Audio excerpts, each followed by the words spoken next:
할렐루야. 오늘도 말씀과 함께하는 여러분을 주님의 이름으로 축복합니다. 오늘 설날인데요. 여러분 올 한 해 건강하시고 하나님이 주시는 복 많이 받으시기를 바랍니다. 오늘 말씀은 창세기 39장입니다. 먼저 말씀 개요입니다. 1절부터 6절은 요셉이 바로의 신하인 보디발의 집에서 일을 하게 되었는데 보디발의 신임을 받아 그의 집안 관리를 맡아 하게 된 내용입니다.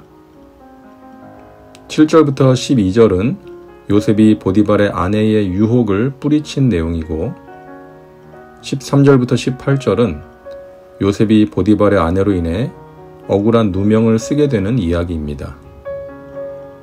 19절부터 23절은 요셉이 감옥에 갇혔지만 하나님께서 함께 하심으로 형통했다는 내용입니다. 다음은 말씀 묵상입니다. 오늘 말씀에는 우리가 좋아하는 단어가 나오는데요. 바로 형통이라는 단어입니다. 2절과 3절, 23절에 나오는데요.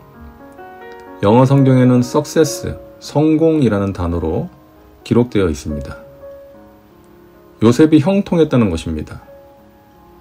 그런데 오늘 말씀의 배경은 요셉이 애굽의 총리가 되었을 때가 아니라 보디발의 집에서 힘들게 종으로 일하고 있을 때였고 억울한 누명을 쓰고 감옥에 들어갔을 때가 배경인데 당시의 요셉의 삶을 형통, 성공이라고 표현하고 있는 것입니다. 성경이 말하는 성공, 우리가 추구해야 하는 형통이 무엇인지를 요셉을 통해 알 수 있는 것이죠.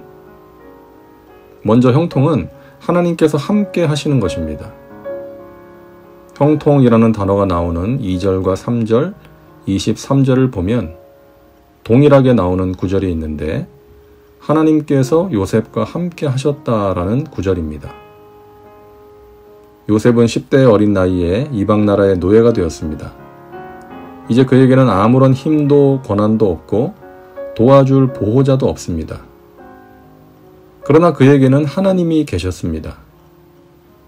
눈에 보이지 않지만 살아계셔서 인간의 생사화복을 주관하시는 하나님께서 요셉과 함께 하셨기에 요셉은 절망과 낙심, 어려움을 이겨낼 수 있었고 결국 애굽의 총리가 될 수 있었던 것이죠. 하나님께서 함께 하시는 것이야말로 인간이 누릴 수 있는 가장 귀한 복입니다. 하나님 없이 인간의 지적인 능력과 기술, 물질과 힘을 의지하면 결국 남는 것은 실패와 허무, 좌절입니다. 그러나 하나님이 함께 하시면 우리는 어떤 형편에 있든지 자족할 수 있고 승리할 수 있습니다. 그러므로 중요한 것은 환경이나 형편이 아니라 하나님의 동행 여부입니다. 하나님의 동행과 하나님의 축복은 연결되어 있기 때문입니다. 또한 형통은 하나님의 뜻이 이루어지는 것입니다. 요셉은 애굽의 종으로 팔려와서 힘들게 일을 했고 억울하게 감옥에 들어갔습니다. 그러나 그것은 요셉을 향하신 하나님의 뜻이 이루어지는 과정이었습니다. 요셉이 애굽에 팔려왔기에 애굽의 총리가 될 수 있었고 감옥 안에서 바로의 신하들을 만났기에 나중에 바로왕 앞에 서서 그의 꿈을 해몽해 줌으로써 총리가 될 수 있었고 결국 많은 사람들을 기근에서 살릴 수가 있었던 것입니다. 요셉이 당한 고난은 그를 향하신 하나님의 뜻이 이루어지는 과정이었기에 고난 가운데 있었던 그를 형통, 성공이라고 표현하고 있는 것입니다. 내가 원하는 것을 이루는 것이 성공이 아니라 하나님의 뜻이 이루어지는 것이 성공입니다. 그래야 성공하고 나서 허무하지 않아요. 내가 원하는 것을 이루고 나면 그때는 기쁘고 행복하지만 금세 허무해집니다. 그래서 또 무언가를 목표로 삼고 달려가야 하는 거예요. 계속해서 목이 마르니까, 만족이 없으니까. 하지만 나를 향하신 하나님의 뜻이 이루어지면 기쁨과 보람과 만족이 있습니다. 그리고 영원한 나라에 상급이 쌓이는 것이죠. 예수님은 가장 성공하신 분이시죠. 왜? 십자가에서 비참하게 돌아가셨지만 예수님을 이 세상에 보내신 아버지 하나님의 뜻을 이루셨기 때문입니다.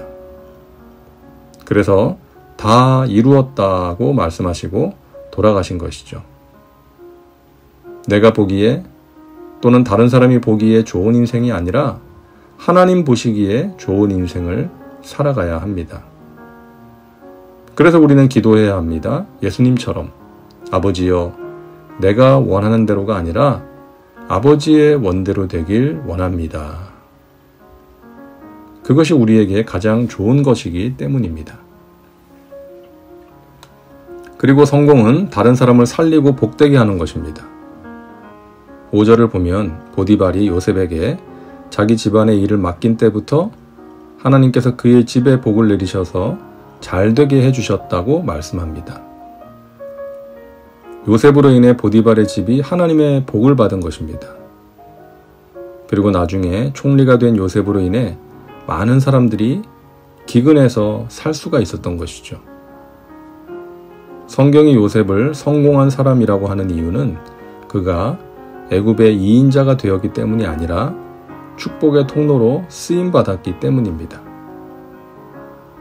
왜 열심히 공부를 해야 하는지, 왜 열심히 일을 해서 돈을 벌어야 하는지, 그 이유와 목적이 나 자신만을 향해 있는 것이 아니라 다른 사람을 향해 있을 때 의미와 보람이 있는 것이고 그것이 진정한 형통, 성공인 것입니다. 다음은 말씀 적용입니다. 당신이 생각하는 형통, 성공과 성경이 말씀하는 형통, 성공에 어떤 차이가 있습니까? 당신의 자녀를 위해 기도할 때 무엇을 우선순위에 두고 기도해야 할까요? 이제 기도합니다. 사랑과 은혜가 풍성하신 하나님, 오늘도 말씀과 함께 살게 하시니 감사합니다. 요셉의 모습을 통해 진정한 형통, 성공이 무엇인지 알게 하시니 감사합니다. 함께 하시는 하나님의 도우심과 능력으로 어려움을 이겨내고 또한 자족할 수 있는 삶이 되게 하여 주옵소서. 영혼이 잘된 같이 범사가 잘되며 강건한 복을 받아 누리게 하시고 그 복을 주위의 사람들에게 나누어 주는 축복의 통로로 살아가게 하여 주옵소서. 우리의 자녀들이 요셉처럼 형통한 삶, 성공적인 삶을 살게 하여 주옵소서. 예수님의 이름으로 기도하옵나이다. 아멘. 오늘도 말씀과 함께 은혜 가운데 거하시기 바랍니다. 여러분 사랑하고 축복합니다.